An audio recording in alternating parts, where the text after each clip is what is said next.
gardeners, welcome back to another video on my channel. Today we are going to be talking about the thing that everyone fears most about reptiles, and that is snake bites. So I feel like personally people that don't like reptiles often just associate reptiles with snake bites. It doesn't even have to be lizards or anything else. They just literally picture a snake in their mind biting them, and it terrifies them.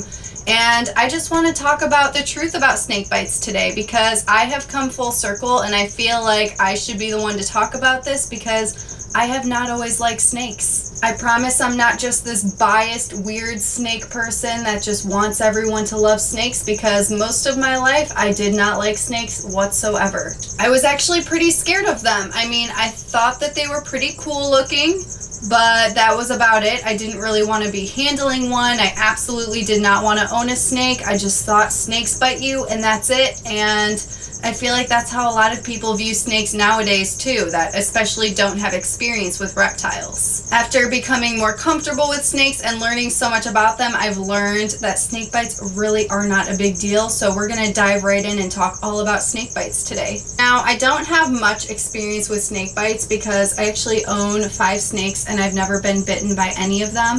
But I have been bitten by one snake before, and it actually was a pretty large snake. I can't remember what kind it was. It was in one of my videos too.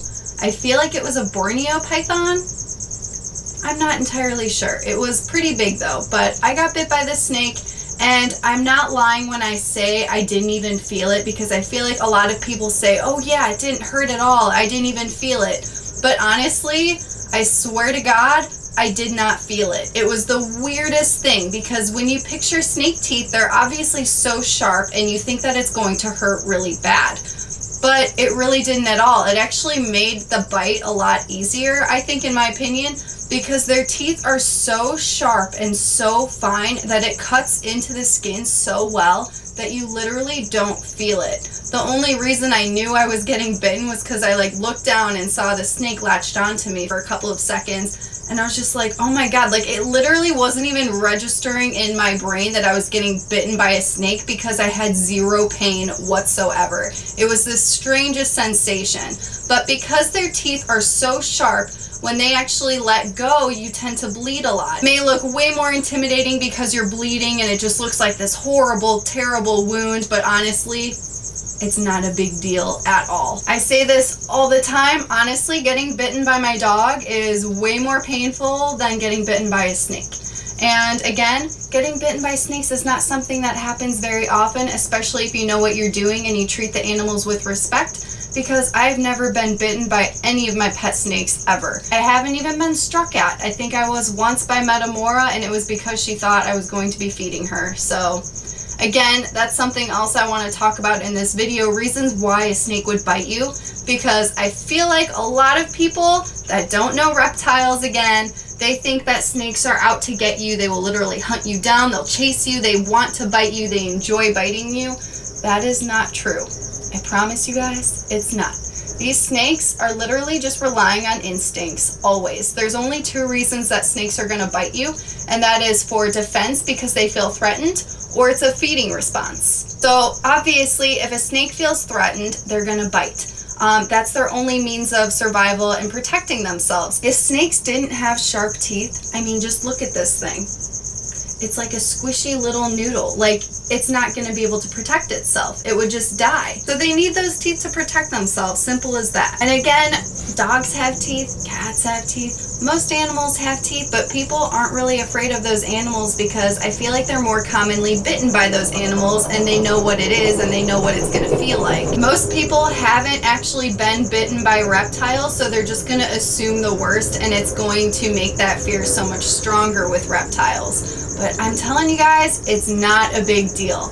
And if you leave a snake alone, if you find one in the wild and you're scared of it, leave it alone. Don't try and go after it. Don't try to kill it. The only reason that snake is going to bite you is if it feels threatened, because you're threatening it. So just stay away from the snake and they'll stay away from you, because I promise you, they want nothing to do with you. Right, Vendetta?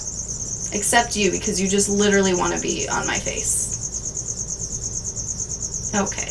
The second reason why a snake might bite you is just the feeding response, and this mainly goes for people that are keeping snakes as pets. So usually snakes understand when they're being fed if you feed them on a schedule. If you don't feed them on a schedule, they may be more inclined to bite you, thinking that you're trying to feed them when you aren't. So that's why feeding them on a schedule is so important. And it's also important to just keep a routine, because if you just approach them in a different way when you feed them, they're going to learn that behavior, and they're going to learn that that means feeding time. I'm assuming none of you guys are keeping venomous snakes, so it's really not a big deal. A lot of colubrids actually are a little bit venomous. They are rear-fanged, and they have a very small amount of venom that's not going to hurt a human, so it's not something to worry about. But people do react differently, especially with like a hognose snake.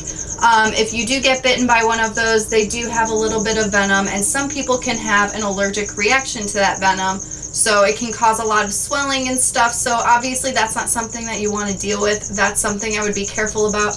But if you're keeping other colubrids or boas or pythons, it's really not a big deal. And if you get bitten, you are in zero danger whatsoever, because these guys aren't going to cause you any harm. So if you're here today watching this video because you're trying to overcome a fear of snakes, I actually made a video on how you can overcome your fear of snakes. I will put the link in my description.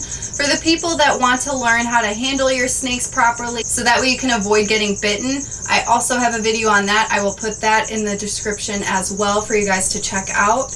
But I hope that this video helps someone out. Like maybe you have a parent that you're trying to convince to get a pet snake or something, or maybe you're just trying to show a friend who's afraid of snakes that they aren't that bad. I hope that this video does bring some light to those situations, because honestly, knowledge is power, and people fear these animals just because they don't know enough about them and they've never been bitten by them. So of course they're going to assume the worst. I did too, until I learned what they're all about, and now I have zero fear of them whatsoever. These animals are not out to get you. They're just doing their own thing, being snakes, relying on instincts. Once you learn those instincts, you're going to be completely safe with them. So I hope that this video was helpful. I will see you guys in the next video, and thank you guys so much for watching. Vendetta, you want to say bye?